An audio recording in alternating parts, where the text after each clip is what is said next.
அதே மாரி கண்டு கொண்டேன் கண்டு கொண்டேன் படத்தில ரஹ்மான் சார் பண்ணதெல்லாம் சின்ன சின்ன சின்ன விஷயங்கள்லாம் அந்த ட்ரையாங்கிள் அந்த சின்ன சின்ன ஷேக்கர்ஸ் எல்லாம் இப்போ கூட சில பேர்னால குடுக்க முடியல. ஆனா அப்போ வந்து அவ்வளோ எக்விப்டா இல்ல அவரு. அப்பவே அவ்வளோ அந்த கிளீன் பண்றது தான் சார் விஷயம். நெறைய கிளீனிங் மேட்டர் இருக்கு. அனாவசியமா எதுக்கு குடுக்கணும்? எதுக்கு பிரையாரிட்டி அவ்வளோதான். எது முதல்? எது 2வது? யாருக்கு முதல் மரியாதை? இதுதான் மிக்ஸிங். வேற ஏஆர் எதுவும் ரஹ்மான் இல்ல. எப்ப சந்திச்சீங்க முதல்ல? ரஹ்மான் சார் 2, 3 தடவ பார்த்துருக்கேன். விண்ணை தாண்டி வருவாயில கூட நான் வந்து சில கோரஸ்லாம் பாடுனேன். ம். அதுக்கப்புறம் அவரு கிட்டேருந்து கால் வரும்போது, நான் வந்து விஜய் ஆண்டனி சாரோட ஷோல இருந்துட்டேன். ஸோ, நான் ட்ரிச்சிலேருந்து உடனே வர முடியாது. ஸோ, அந்த மாரி 2, 3 சான்ஸஸ் மிஸ் மிஸ் பண்ணிட்டேன். பண்ணீங்க. ம். ராஜா சாரதுமே ஒரு 3, 4 நல்ல படங்கள் மிஸ் பண்ணேன். ஓ! இம்மான் சாரோடதே வந்து தண்டோரா கண்ணாலே வந்து நான் பாடுனது தமிழ்ல. ம். நான் லண்டன்ல இறங்கி அப்ப தான் ரூம்ல பேக்க வைக்கிறேன்.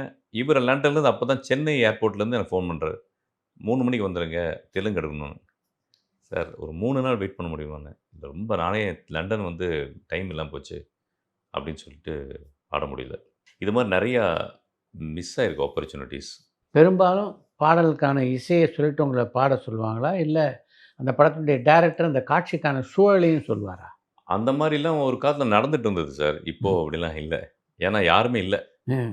இப்போ வந்து சாங் நம்ம ஸ்டுடியோல நம்மளே புக் பண்ணி இப்ப இது மாரி ஸ்டுடியோல புக் பண்ணி ட்ராக்க குடுத்து நம்மளே பாடி அனுப்பிச்சுருவோம். அது எந்த ஊர்ல வந்து அடுத்து சாரங்கி வாசிக்கிறாங்கன்னு தெரியாது. யாரு அமெரிக்கால டூயட் பாடுறாங்கன்னு தெரியாது. எங்க போய் இவங்க அமெரிக்கால போய் உட்காந்து சிச்சுவேஷன் சொல்லப் போறாங்க. அதெல்லாம் சும்மா. அதாவது சார் பிராக்டிகலா உண்மைய சொல்லணும்னா, இப்போ நீங்க தான் டைரக்டர். நான் ஒரு மியூசிக் டைரக்டர்ன்னு வச்சுக்கோங்க. நீங்க என்னன்றத சொல்லப் போறீங்க. உங்க ஒரு ஒரு சிச்சுவேஷன் ரெடி பண்ணிட்டீங்க. அதுக்கான மியூசிக் என்ட்ட கேட்கிறீங்க. அது உங்களுக்கு வந்துருச்சுன்னா உங்களுக்கு ஓகே தானே? ம். அது ஓகே ஆயிடுச்சுன்னா எல்லாமே ஓகே தான். கரெக்ட். அது ஓகே ஆயிடுச்சுன்னா, ம். அதுக்கேத்த மாரி தான் லிரிக்ஸ் எழுதணும்.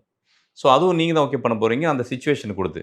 அந்த கதைய வரியில, இந்த உங்களுக்கு ஓகேயான மியூசிக்ல செட் ஆயிடுச்சுன்னாலே, வேற எப்படி சிங்கர் பாடிற முடியும்?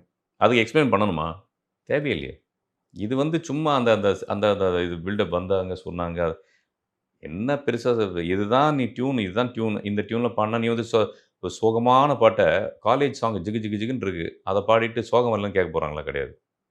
அதுக்கேத்த மாரி தான் லிரிக்ஸ். அத நீங்க கரெக்ட்டா பாடிட்டீங்கன்னா, எல்லாமே செட் ஆக போகுது ஆட்டோமேட்டிக்கலி.